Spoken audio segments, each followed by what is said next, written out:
السلام علیکم ورحمۃ اللہ وبرکاتہ۔ امید کرتا ہوں کہ آپ سب خیریت سے ہوں گے۔ آج کے ہمارے بیان کا عنوان ہے معجزات رسول صلی اللہ علیہ وآلہ وسلم، جو کہ قاری حنیف ملتانی بیان فرما رہے ہیں۔ سماعت فرمائیں۔ ونشهد أن سيدنا وسندنا ونبينا وشفيعنا وهادينا ومرشدنا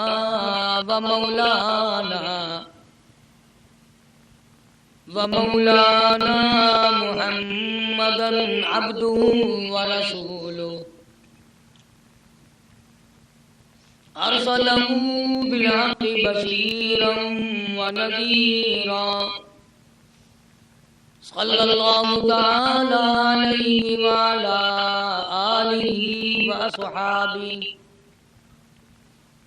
وأزواجه وذرياته وبارك وسلم تسليما كثيرا أما بعد فأعوذ بالله السميع العليم من الشيطان الرجيم بسم الله الرحمن الرحيم إن الذين آمنوا وعملوا الصالحات لهم جنات تجري من تحتها الأنهار ذلك الفوز الكبير إن بطش ربك لشديد إنه هو يبدئ ويعيد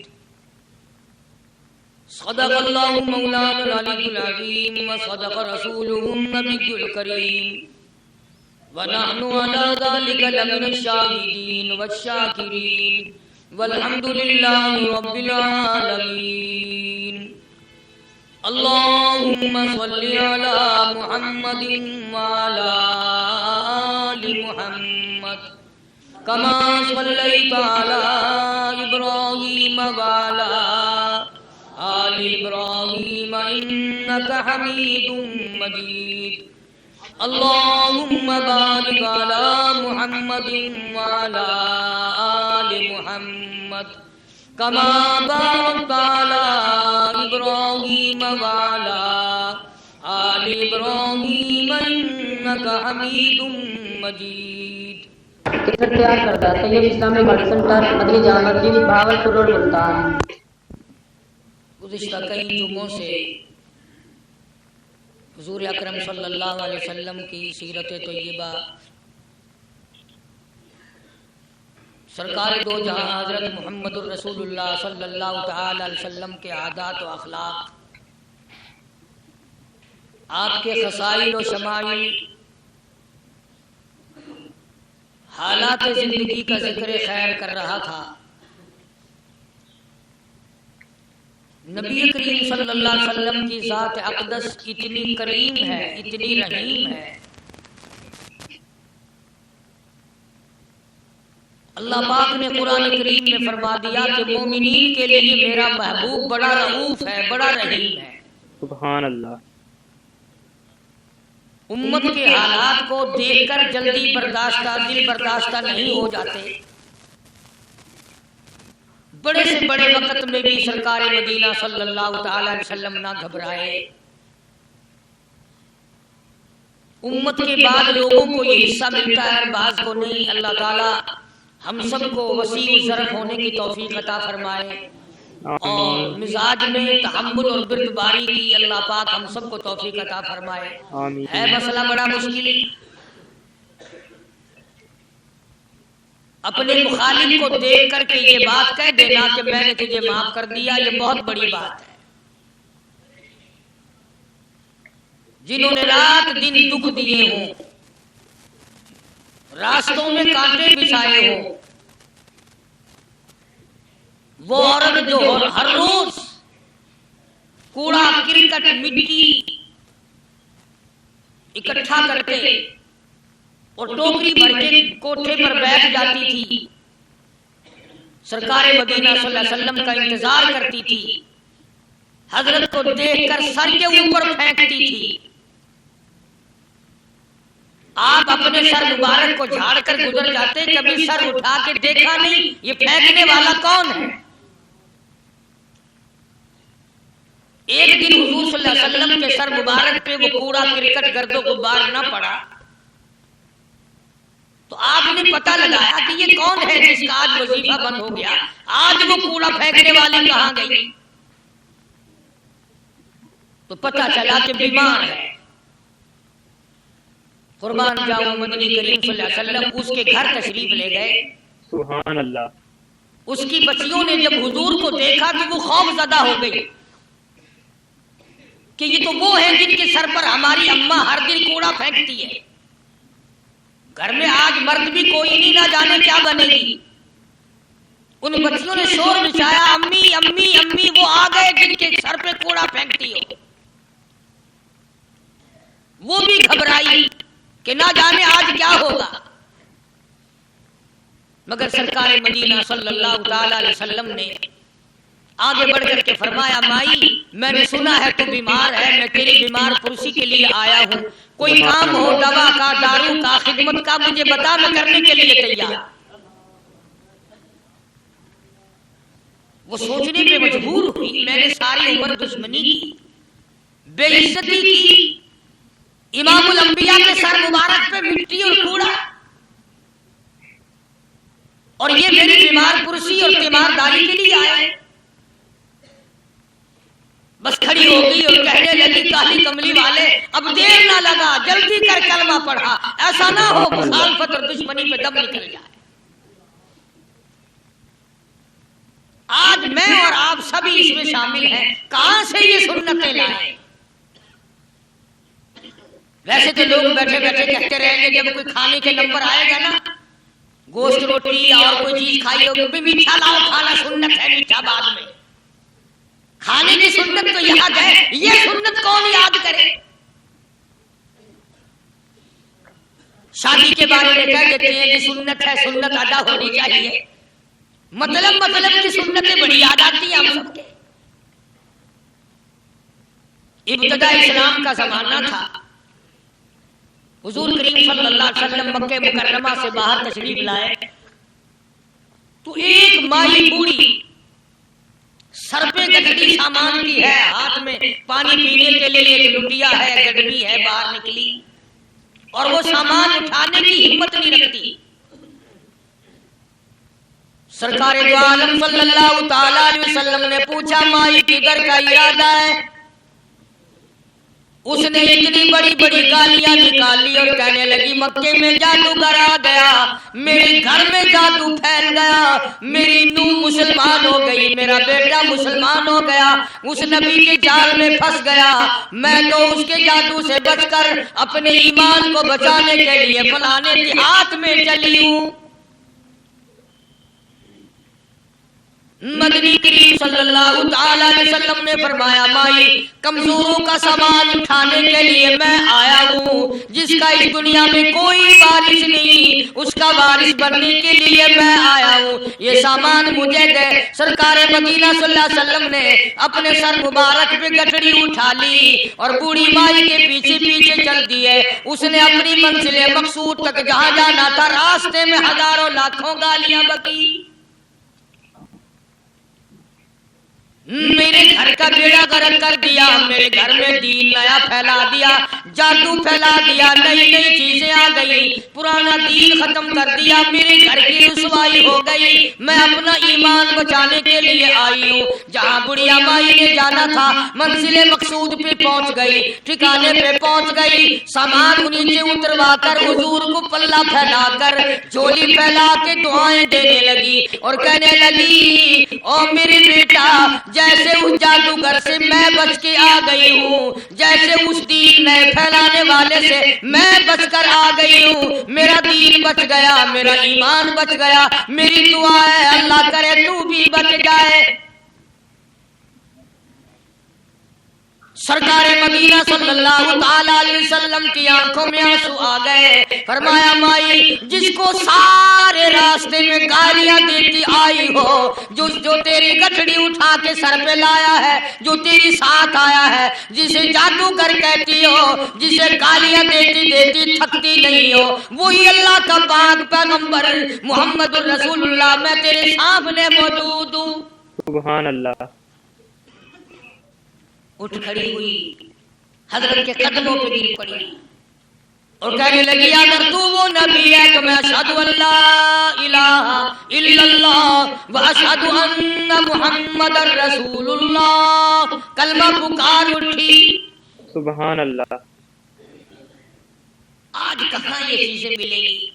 اور اگر آپ لوگ تلاش بھی کرتے ہیں کہ صرف مولویوں کے لیے، جی اخلاق مولویوں کے اندر ہونا چاہیے، کردار مولویوں کے اندر ہونا چاہیے، پاک دامنی مولویوں کے اندر ہونی چاہیے، سچائی اور سچ بولنا صرف مولویوں کے لیے ہونا چاہیے، باقی لوگ سارے جانتی ہو کے مرنے چاہیے جھوٹ بول بول کے۔ اور خدا کا دروازہ تو سب کے لیے برابر ہے۔ یہ تمہیں کس نے تعلیم دی کہ سچ بولے تو مولوی، اور حلال کھائے تو مولوی، اور پاک دامن رہے تو مولوی، زنا سے بچے تو مولوی، قتل سے بچے، تمہارے لیے سب کو چاہیے۔ یہ ایک ذہن ہے پوری دنیا کے مسلمانوں کا کہ جی ہم تو عوام ہیں، ہمارا کیا ہے۔ مدنی کریم صلی اللہ علیہ وسلم کا دین بادشاہ کے لیے، وزیر کے لیے، پیر اور فقیر کے لیے، ایک مزدور اور ایک عام آدمی کے لیے، سب کے لیے اللہ کا دین برابر ہے۔ اس میں کسی کی لحاظ نہیں کہ بھئی اس کا تو یوں کر دیا جائے چلو کوئی بات نہیں، وہاں کوئی بات نہیں تو مسئلہ ہی نہیں۔ جتنے سانس لے رہے ہو، جتنے بھی سانس آ جا رہے ہیں، تمام ایک ایک سانس کا حساب و کتاب ہوگا۔ اسی لیے تو بزرگ فرماتے ہیں کہ ہر وقت اور ہر لمحہ موت کو اپنے سامنے رکھو، تیاری رکھو ہر وقت، جب بلاوا آئے کہ میں بھی تیار۔ اللہ والوں نے یہی تو تربیت کی۔ تم اللہ والوں کے قریب نہیں جاتے، فنکاروں اور ٹھگوں کے قریب جاتے ہو، نیک بندوں کے قریب بیٹھنا پسند نہیں کرتے۔ کیوں؟ اس لیے کہ نہ وہ تمہاری خوشامد کرے گا، نہ تمہارا واجی لگے گا۔ چاپلوسی کرے گا لفنگا آدمی، چمچا گیری کرے گا نکما آدمی۔ اگر کسی کو دین ایمان اپنا بنانا ہے تو اس کے لیے کوشش کرنی پڑے گی۔ اللہ کی ہدایت کسی کے پیچھے دوڑی نہیں پھرتی، اللہ کی ہدایت کو آدمی کو خود تلاش کرنا پڑے گا۔ خدا کا جہنم اور خدا کی جنت دونوں چیزیں اس نے بنا دی اور اعلان کر دیا، فمن شاء فلیؤمن ومن شاء فلیکفر، جس کا دل چاہے ایمان اپناؤ، جس کا دل چاہے کفر اپناؤ، خدا کی خدائی میں کوئی فرق نہیں آتا۔ ساری دنیا اگر کفر سے بن جائے تو خدا کی شان میں ایک ذرہ برابر فرق نہیں آتا، اور ساری دنیا اگر پارسار متقی پرہیزگاروں کی بن جائے تو خدا کی شان میں کوئی اضافہ نہیں ہوتا۔ یہ تو بندہ جو کچھ بھی کرتا ہے اپنے لیے کرتا ہے۔ بازار میں جاؤ، جس کے پلے پیسہ ہو وہ جو چاہے سودا خرید لے، بس یہی بات ہے۔ قیامت میں بازار لگے گا، جس کے پاس نیکیاں ہوگی جنت ملے گی، ورنہ لعنت کے دریا میں ڈوب کر جہنم میں جائے گا۔ کوئی کسی کو نہیں بلا سکتا۔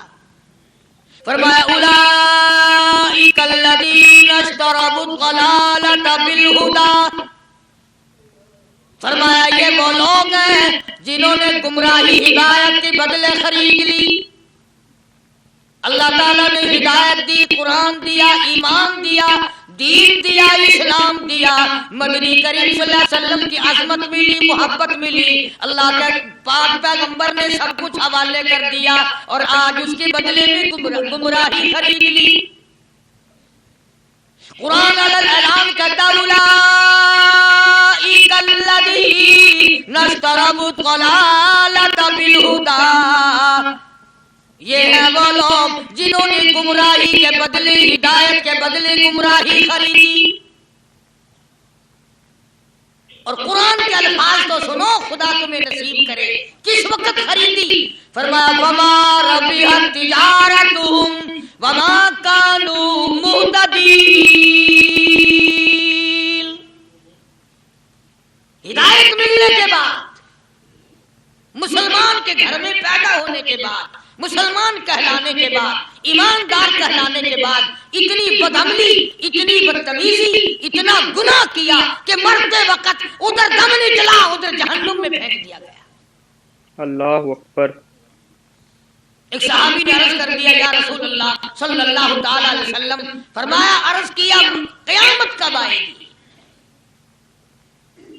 قیامت کب آئے گی؟ اللہ اللہ اللہ. یہ پوچھنا بھی صحابی کے بس کی بات تھی.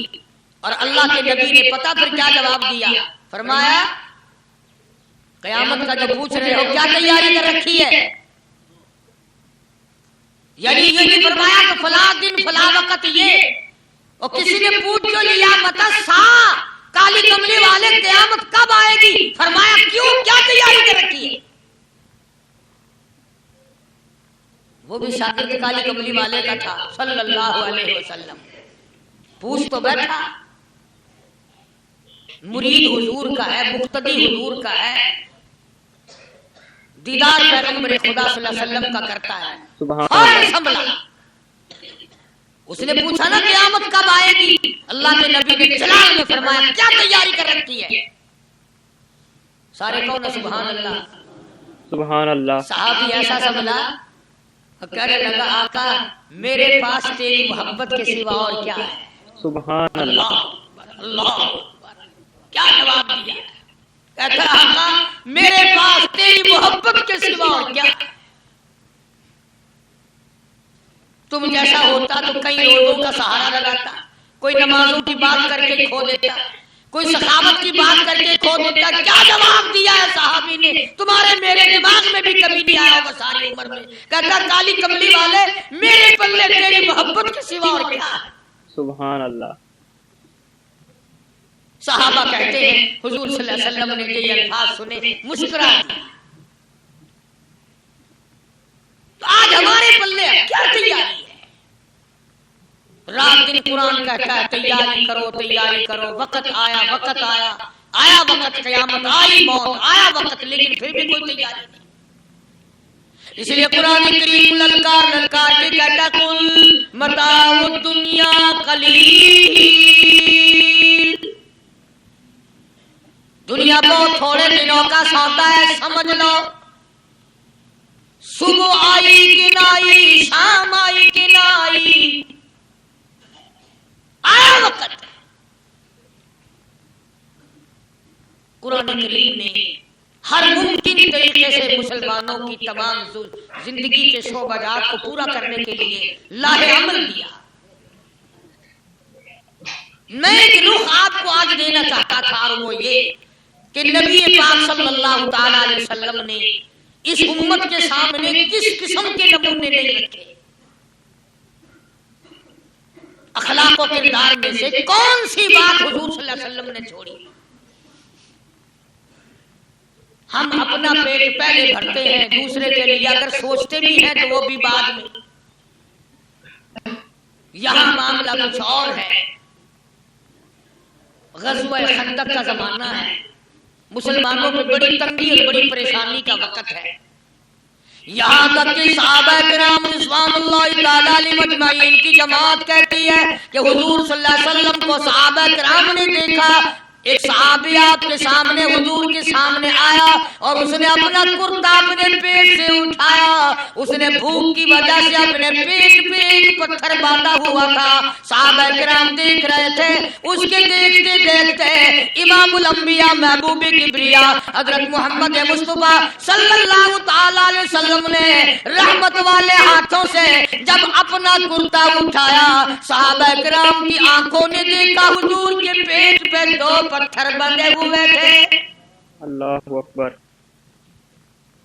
آج کتنا کھاتے ہو پھر بھی نہ شکری، کتنا پیتے ہو پھر بھی نہ شکری، کتنا کچھ کھانے کو مل رہا ہے پھر بھی نہ شکری، کچھ نہیں کچھ نہیں۔ حضرت جابر رضی اللہ تعالیٰ عنہ نے جب یہ منظر دیکھا، یہ حالت دیکھی، رہ نہ سکا۔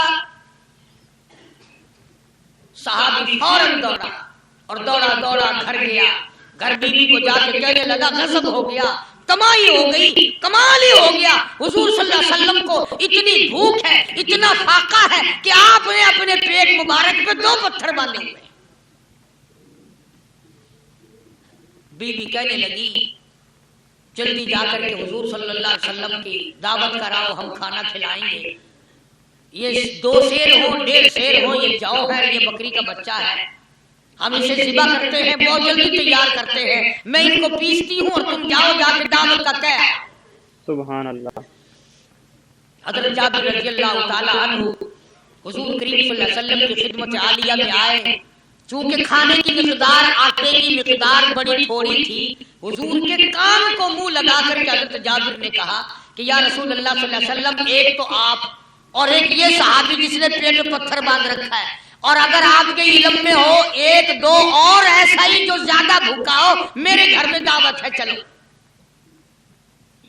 آپ لوگوں کا کھانا میرے یہاں ہے، ایک تو آپ اور ایک یہ جو ہم نے دیکھا پیٹ میں بکری پتھر باندھے پھر رہا ہے، کمر سیدھی نہیں ہو سکتی، اور ایک آدھا اور اسی قسم کا جو زیادہ تنگ ہو رہا ہو۔ جابر نے تو اتنی بات کہی، حضور کریم صلی اللہ تعالی علیہ وسلم ایک بہت بڑے پتھر پہ کھڑے ہو گئے اور اعلان کر دیا تمام کا تمام لشکر چلے، سب کی جابر کی گھر دعوت ہے۔ سبحان اللہ۔ سارے کا سارا لشکر چلے، ساری فوج، بلکہ اعلان کر دیا چلو سارا مدینہ چلے۔ حضرت جابر رضی اللہ تعالیٰ عنہ وہی تو کھڑے تھے، بس قدموں کے نیچے سے زمین نکل گئی کہ یہ کیا بنا، کھانا تو 2-3-4 آدمیوں کا مشکل بنے گا، یہ 12,000 سے زیادہ بڑا لشکر ہے، اور آپ نے سب کو اعلان کر دیا، اب کیا بنے گا۔ حضرت جابر دوڑے دوڑے پریشانی کے عالم میں گھر گئے، گھر والے کو کہنے لگے کہ کام خراب ہو گیا۔ بیوی کہنے لگی کیوں؟ انہوں نے کہا میں نے تو اللہ کی بندی ایک تو حضرت کی دعوت کی تھی، اور ایک وہ دوسرا جو پیٹ پتھر باندھے ہوئے آیا تھا، اور میں نے عرض کیا تھا کہ 1-2 اور اسی طرح کا جو زیادہ تنگ ہو رہا ہوں دعوت ہے۔ حضور نے تو سارے لشکر کو اعلان کر دیا کہ چلو جابر کے گھر دعوت ہے۔ سبحان اللہ۔ کبھی کبھی عورتیں بھی ایسی بات کر دیتی ہیں جو مردوں کو نہیں آتی، مگر وہ اس زمانے میں عورتیں بھی کہاں، اب تو تلی لگانے والی تو ہیں، ماچس لگانے والی، جلتی پہ تیل چھڑکنے والی، تو کوئی مرد ہے وہ اتنی بات کہے یا تو بیٹھا سنتا رہا، تاکہ اس کو کوئی جلدی قتل کرے تو میں رنگڑ بنوں بازار میں پھروں، دیر نہیں لگاتی آگ لگاتی۔ حضرت جابر رضی اللہ تعالیٰ عنہ کی بیوی کہنے لگی آپ کو پریشانی کی کیا بات ہے، ایک بات بتاؤ، حضور کی کان مبارک میں آپ نے اپنے کھانے کی مقدار بتائی کہ نہیں؟ تم نے جو حضور صلی اللہ علیہ وسلم کی دعوت کی تھی کھانا بتایا تھا؟ ہاں میں نے تو بتا دیا تھا کہ تھوڑے سے جو ہیں اور ایک بکری کا بچہ، میں نے بتا دیا تھا۔ پھر کہنے لگی آپ پریشان کیوں ہوں اور میں پریشان کیوں ہوں، لانے والا جانے کھلانے والا جانے۔ سبحان اللہ۔ ہمیں پریشانی کی کیا بات ہے اس میں؟ بھئی دعوت ہم نے تو حضور کی دعوت کی، اور حضور نے سارے لشکر کی ہم نے تو نہیں کی نا۔ اب حضور صلی اللہ تعالیٰ علیہ وسلم نے دعوت فرمائی ہے اور وہ خود ہی جانے، ان کا خدا جانے۔ آپ تشریف لے آئے، کھانے کی مقدار کا تو پتا تھا، آپ نے فرمایا کہ وہ ہنڈیا جو ہے اس کو کھولنا مت، اور وہ جو آٹا ہے جب تک میں نہ آؤں پکانا شروع مت کیجو۔ آپ نے اپنا لعاب مبارک آٹے میں بھی ملا دیا اور ہنڈیا میں بھی ڈال دیا، اس کے بعد پکانا اور کھلانا شروع کیا گیا۔ علماء کرام نے لکھا ہے 12,000 کا لشکر بھی کھا گیا، کھانا جتنا تھا اتنا ہی باقی. سبحان اللہ. سارے کا سارا لشکر کھا گیا، سارا مدینہ کھا گیا. اب یہاں سے یہ ہمارے زمانے کے جو مردوں کے کفن اتارنے والے لوگ ہیں وہ ختم کا ثبوت نکالتے ہیں یہاں سے کہ حضور صلی اللہ علیہ وسلم نے ختم دیا تو 12,000 آدمیوں نے کھا لیا. چلو ہم بھی مانتے ہیں آج یہ ختم دے کر ایک کا کھانا 2 کو تو کھلا کے دکھائے. ارے وہ تو معجزہ ہے محمد عربی صلی اللہ تعالی علیہ وسلم کا، اور وہ تو آپ کے دعا مبارک کی برکت ہے، آپ کی دعا کی برکت ہے. یہ تمہیں کس نے بتایا کہ حضور صلی اللہ علیہ وسلم نے جابر کے کھانے پہ بیٹھ کر ختم پڑا تھا؟ یہ تو معجزہ ہے محمد عربی صلی اللہ تعالی علیہ وسلم کا، اور اللہ پاک نے نبی کے ہاتھ پر ہزاروں نہیں لاکھوں معجزات کا اظہار فرمایا. تو یہاں سے غلط چیزوں کا اجرا کرنا آگے آپ لوگوں نے سنے ہو، اور پھر وہ ختم ہو گئے. پھر حضور تشریف لائے اور انہوں نے ان دونوں بچوں کو مردوں کو چھپا کے رکھ دیا. جب بچوں کو لایا گیا تو مردے تھے. حضور نے بچوں کو فرمایا تم زندہ ہو جاؤ. وہ کہنے لگے جب تک ہماری بکری کا بچہ زندہ نہ ہو ہم زندہ نہیں ہوتے. وہ ہڈیاں جوڑی، حضور نے بکری زندہ کری. جب وہ بچے کھڑے ہوئے، قرآن پھانسی دیتا ہے، افسانہ بنا کر پیش کرو نا وہ بڑا جلدی مانتے ہیں. امام الانبیاء محبوب کبریا حضرت محمد مصطفیٰ صلی اللہ تعالی علیہ وسلم کا قرآن کریم نے اسی جنگ میں، اسی جہاد میں ایک واقعہ پیش فرما دیا. اس واقعے سے پہلے پتہ کیا ہوا؟ حضرات صحابہ کرام رضوان اللہ تعالی علیہ مجمعین کے ہاتھوں سرکار دو عالم صلی اللہ علیہ وسلم بھی ساتھ تھے. کافروں کا ایک بہت بڑا بہادر پہلوان مارا گیا. یہ جو غزوہ خندق ہے جس کو غزوہ احزاب کہتے ہیں، قرآن میں ذکر ہے اس کا. ویسے کوئی بات بنا کے نہیں کہہ رہا ہوں، یعنی یوں سمجھو اب میں سورت احزاب کے تیسرے رکوع کا آخری آیتوں کا ترجمہ کر رہا ہوں. اور یہ اتنا مشکل وقت پڑا تھا صحابہ پہ. ایک تو گرمی سخت تھی، اور چاروں طرف سے جن یہودیوں نے عہد و پیمان کر رکھا تھا حضور صلی اللہ علیہ وسلم سے، انہوں نے بدعہدی کر دی. وہ سارے کے سارے صحابہ پہ یکدم ٹوٹ پڑے. صحابہ بیچ میں آ گئے میدان میں، نہ پانی نہ کھانا نہ روٹی نہ جوتی نہ کپڑا نہ اسلحہ نہ لینا نہ دینا. بلکہ یوں لکھا علماء نے کئی دن ہو گئے پانی کی بوند نہ ملی، اور صحابہ گھاس کھا کھا کر کے گر گئے اور شہید پہ شہید ہو گئے. لیکن قربان جاؤں، یہ قرآن اللہ کا تمہارے سامنے آج بھی موجود ہے. اسے پڑھ کے دیکھو. کبھی کسی صحابی نے ایسے وقت میں بھی یہ بات نہ کہی نبی صلی اللہ علیہ وسلم کو. یوں بھی تو نہیں کہا کہ اللہ کے نبی پہلے کچھ تیاری تو کیا کرو، یوں ہی خام خواہ کے مرا دیتے ہو بندے. پہلے موقع تو دیکھا کریں آپ ہو کیا رہا ہے. یوں ہی لوگ بھوکے پیاسے مر گئے. نہیں، اتنی ثابت قدمی اور اتنا ایمان تھا، اتنا جذبہ تھا، حضور کی ذات پر اتنا یقین تھا صحابہ کو کہ آج اس دنیا میں جتنا یقین ایک صحابی کو تھا، اربوں کھربوں مسلمان مل کر بھی ایک صحابی کے برابر یقین پیدا نہیں کر سکتے. تو جب حضور صلی اللہ علیہ وسلم کے دیوانوں اور پروانوں اور مستانوں کے ہاتھوں کافروں کا ایک بہادر پہلوان مارا گیا اور لاش تھی مسلمانوں کے پاس، تو وہ کافر کہنے لگے کہ تم ہمارے بہادر کی لاش دے دو، ہم تمہیں 10,000 روپیہ دیں گے.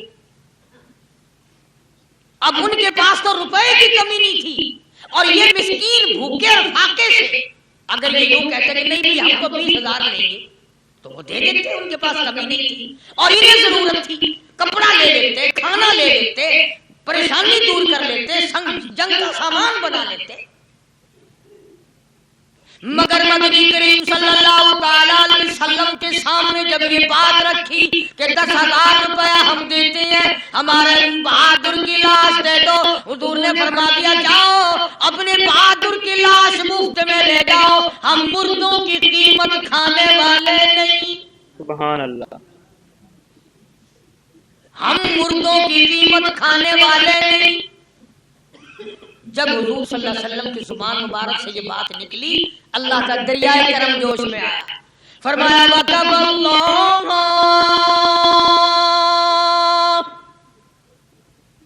اللَّهُ الْمُؤْمِنِينَ الْقِتَالَ،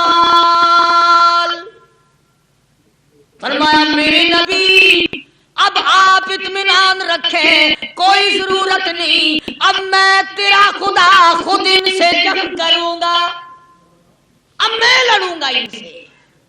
اور اس کے بعد اللہ تعالیٰ نے یہ برکت دی کہ ایک آدمی یا 2 آدمیوں کا کھانا اللہ تعالیٰ نے 12,000 کو کھلا دیا۔ تو ان چیزوں سے معجزات کا ظہور ہوتا ہے، اور حضور کریم صلی اللہ تعالی وسلم کے تو اتنے معجزات اللہ پاک نے ہمارے نبی صلی اللہ علیہ وسلم کو دیے کہ ہم سب کی زندگی ختم ہو سکتی ہے مگر سرکار کے معجزات ختم نہیں ہو سکتے۔ حضرت ابو ہریرہ رضی اللہ تعالیٰ عنہ فرماتے ہیں کہ میں مسجد نبوی کے دروازے پہ پڑا تھا، بھوک نے مجھے اٹھنے نہ دیا، مجھے اتنی بھوک لگی کئی دن کا فاقہ ہو گیا، میں کھڑا نہیں ہو سکتا تھا۔ تو میں نے جناب صدیق اکبر رضی اللہ تعالیٰ عنہ سے مسئلہ پوچھنے کا بہانہ بنا کے بلایا کہ شاید یہی مجھے اپنے ساتھ لے چلے، تو وہ بھی مسئلے کا جواب دے کر چلے گئے۔ ابو ہریرہ کہتے ہیں میرا یقین ہوا کہ ان کے گھر میں کچھ نہیں۔ پھر میں نے فاروق اعظم رضی اللہ تعالیٰ عنہ کو مسئلہ یا قرآن کی آیت پوچھنے کے بہانے متوجہ کیا، وہ بھی وہ جو چیز میں نے پوچھی تھی بتا کے چلے گئے، غالباً ان کے یہاں بھی فاقہ ہوگا۔ ابو ہریرہ رضی اللہ تعالیٰ عنہ کہتے ہیں پھر آئے حضور صلی اللہ علیہ وسلم تشریف لائے، تو میں نے مسئلہ پوچھنے کے بہانے سے حضور کو اپنی طرف متوجہ کیا۔ ابو ہریرہ کہتے ہیں حضور مسکرائے اور میرا مطلب سمجھ گئے، میرا مطلب سمجھ گئے، اشارہ کیا میرے ساتھ ساتھ، میرے پیچھے پیچھے۔ ابو ہریرہ رضی اللہ تعالیٰ عنہ کہتے ہیں میں حضور صلی اللہ علیہ وسلم کے ساتھ چلا آیا، آپ اپنے دولت قضا پر تشریف لائے، اپنے گھر میں تشریف لائے، آپ نے گھر میں داخل ہو کر کے فرمایا کچھ کھانے کا پینے کا کوئی ہے گھر میں کوئی چیز؟ جواب ملا ہاں ایک دودھ کا پیالہ ہے، ہدیہ آیا کہیں سے، آپ کے لیے ہدیہ دیا کسی نے، دودھ کا پیالہ منگوا لیا۔ ابو ہریرہ کہتے ہیں میں بڑا خوش ہوا کہ لے میرا دور لگ گیا، کام بن گیا، مجھے ہی فرمائیں گے پی لے، رج کے پیوں گا۔ ابو ہریرہ کہتے ہیں کہ مجھے حضور صلی اللہ علیہ وسلم کیا فرماتے ہیں کہ ابو ہریرہ وہ جو مسجد نبوی میں 70-80 صحابہ صفحہ طالب علم ہے نا کہ جی ہم ساروں کو بلا کے لایا۔ ابو ہریرہ کہتے ہیں مجھے بڑی کھٹکی کہ ایک دودھ کا پیالہ ہے تو میرے جو گئی تھا وہ 70-80 کیا کریں گے یہاں کے۔ ابو ہریرہ کہتے ہیں جب میں اٹھ کے چلا تو مجھے پھر واپس بلایا، فرمایا ابو ہریرہ مدینے کی گلی میں آنے میں جانے میں جو بھی راستے میں ملے اسی کو کہہ دے کہ حضور کے گھر دعوت ہے۔ ابو ہریرہ کہتا ہے کہ میں اقرار بھی میں نے کرنا ہی تھا کہ جی ہاں کہوں گا، پر دل میں بھی سوچ رہا ہوں کہ ہے تو ایک ہی پیالہ۔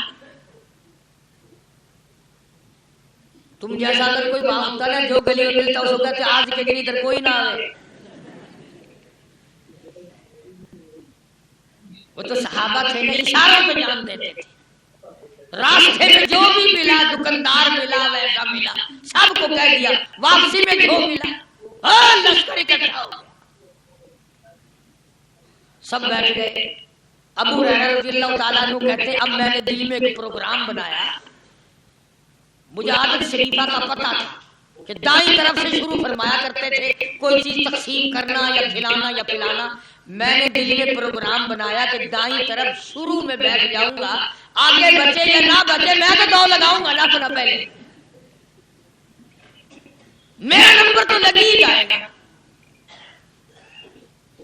اللہ اکبر۔ ابو ہریرہ کہتے ہیں کمال ہو گئی میری حیرانگی کی کہ کہ جب میں جڑ کے بیٹھا تھا کہ اب میرے سے شروع ہوگا، آپ نے مجھے اشارہ کر کے بلایا اور فرمایا ابو ہریرہ کھڑا ہو کے سب کو پلا۔ حضرت ابو ہریرہ رضی اللہ تعالیٰ عنہ کہتے میری تسلی ہو گئی کہ بس اب تو مجھے مل گیا اور میرا نمبر بعد میں ہی آنا، کیسے بچے گا۔ اللہ غنی ابو ہریرہ رضی اللہ تعالیٰ عنہ کہتے ہیں میں نے دائیں طرف سے شروع کیا، سینکڑوں سے زیادہ کتنے لوگ تھے جنہوں نے رج رج کے پیا، رج رج کے پیا، سیر ہو کے پیا، سارا لشکر پی کے چلا گیا۔ اس کے بعد سرکار مدینہ صلی اللہ علیہ وسلم نے فرمایا لے ابو ہریرہ اب تو باقی اور میں باقی۔ ابو ہریرہ کہتے میں نے عرض کیا میرے آقا آپ نے بھی تو نوش نہیں فرمایا، آپ پہلے پیے۔ فرمایا نہیں میں نہ پیوں، ساری امت کو پلا کے پھر پیوں گا۔ سبحان اللہ۔ ابو ہریرہ رضی اللہ تعالیٰ عنہ فرماتے ہیں میں نے 3 سانس لے کر کے لمبا لمبا سانس لے کر میں نے رج رج کے پیا اور پیالے میں جھانک بھی رہا تھا۔ ابو ہریرہ کہتا ہے ایک قطرہ بھی کم نہیں ہوا۔ اور یہ الفاظ سن کر آج لکھ کر لے جاؤ۔ ابو ہریرہ کہتے ہیں کہ سب کو پلانے کے بعد پھر حضور صلی اللہ علیہ وسلم نے پیا، نوش فرمایا۔ یعنی آج اتنے لوگوں کا جھوٹا کون پیتا ہے؟ کسی افسر کو تو پلا کے دیکھنا، چلو افسر تو دنیا دار ہیں، کسی ماننے ہوئے پیر کو تو پہلے سارے مرید پی کر کسی پیر کو تو دیکھنا گلاس پہ اللہ اور مارے گا پھینک کے۔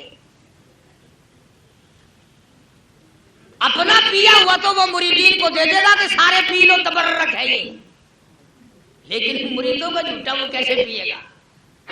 اللہ غنی۔ اور یہ امام الانبیاء سرکار دو جہاں شہنشاہ کائنات حضرت محمد الرسول اللہ صلی اللہ تعالی علیہ وسلم کا نرالا اخلاق ہے، نرالا کردار ہے، نرالی عادت ہے، نرالی طبیعت اور مزاج اللہ پاک نے دیا ہے۔ خدا کی قسم اگر حضور کی دعا نہ ہوتی آج ہم لوگ یا کتے ہوتے یا خنزیر ہوتے یا بندر بن گئے ہوتے۔ آج اس محبوب کی دعا کے صدقے میں تم انسانیت اور آدمی کے روپ میں پھرتے، ورنہ خدا کا قرآن گواہ ہے شام کو آدمی سوئے صبح کو اٹھے تو کتے بن گئے، شام کو آدمی سوئے صبح کو اٹھے تو بندر بن گئے۔ آج کون سا گناہ ہم لوگوں نے نہیں کیا ہوا؟ جھوٹ نہیں بولتے، شراب نوشی نہیں کرتے، بدکاری نہیں کرتے، کیا نہیں کرتے ہم؟ جناب مدنی کریم صلی اللہ تعالی علیہ وسلم نے سر بسجود ہو کر کے دعا مانگی، الہی او میرے پروردگار او میرے مالک بے نیاز۔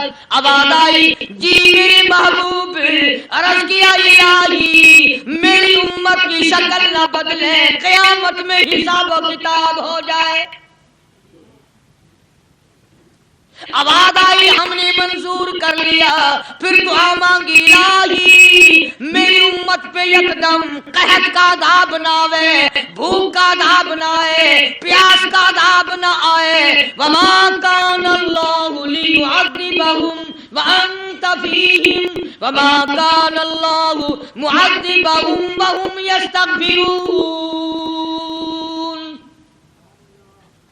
میرے محبوب جب تک آپ ان لوگوں میں ہیں میرا وعدہ رہا میں کوئی عذاب ان کو نہیں دوں گا۔ حضور صلی اللہ علیہ وسلم ساری رات رویا کرتے تھے، الہی میں نہیں میرے نام لیوا جتنے ہیں میں سب کے لیے دعا کرتا ہوں۔ آج اس نبی کی دعا کی قدر نہیں کرتے، تم نمازوں کی پرواہ نہیں کرتے، حرام و حلال کی پرواہ نہیں کرتے۔ نوجوانوں ہم نے کتنی جوانی خاک میں ملتی دیکھی، ہمیں بڑے بڑے کڑیل جوانوں کے جنازے اٹھتے دیکھے، کس ہوا میں ہو۔ اب بھی وقت ہے کہ توبہ کر کے آدمی سیدھا ہو جائے اور اپنی گناہوں پہ ندامت کے آنسو بہائے اور نماز کا پابندی سے حساب و کتاب کر کے نماز پڑھے، روزے کی پابندی کرے، صبح شام اللہ سے پناہ مانگے۔ میرا عرض کرنے کا مطلب یہ تھا کہ حضور کریم صلی اللہ علیہ وسلم کے معجزات بڑے بے شمار ہیں اور امت کے افراد بھی کوئی کمی نہیں ہے، تو ہم سب کو چاہیے کہ ہم قدردانی کریں اور اپنے آپ کو آخرت کے لیے جس قدر ممکن ہو سکے تیاری کریں۔ آج کل بڑی رات ہے، سویرے اٹھو، کم سے کم صبح و شام ہر آدمی ایک تسبیح درود شریف کی، ایک تسبیح استغفار کی اور ایک تسبیح تیسرے کلمے کی، یہ تو کم سے کم ہو ہی جائے۔ بکواس کرتے سو جاتے ہیں، بکواس کرتے اٹھ جاتے ہیں، بلا ہے تو زندگی کا معاملہ۔ اللہ سے معافی مانگتا سو جا اور معافی مانگتا اٹھ جا، خدا کی قسم اللہ کا دریائے کرم جوش میں آیا۔ تو یہ ساری چیزیں میں نے یہ عرض کی، تو وقت پورا کرنے والا حساب نہیں کہ نہ جانے کس کو توبہ کی توفیق ہو جائے۔ کم سے کم ان 3 تسبیحوں کو ہر مرد عورت لازمی پکڑ لے، ایک تسبیح درود شریف کی، ایک تسبیح سبحان اللہ والحمدللہ ولا الہ الا اللہ واللہ اکبر ولا حول ولا قوت الا باللہ العلی العظیم، اور ایک تسبیح استغفر اللہ الذی لا الہ الا هو الحی القیوم واتوب الیہ، یا استغفر اللہ ربی من کل ذنب واتوب الیہ، اور ایک تسبیح درود شریف کی اللہم صلی علی سیدنا مولانا محمد وعلی آل سیدنا مولانا محمد مبارک وسلم وصلی علیہ۔ جب ایک مرتبہ درود بندہ پڑھے گا 10 بار اللہ کی رحمت آئے گی، 10 گناہ معاف ہوں گے، 10 درجے بلند ہوں گے، 10 خطائیں معاف کر دی جائیں گی، تو کتنا بڑا اجر ہے۔ خصوصاً بوڑھوں کو چاہیے کہ وہ گپوں میں اپنا وقت خراب نہ کریں، خدا کی قسم قبر میں جانے کے بعد تجھے ایک سانس کی مہلت نہ ملے گی۔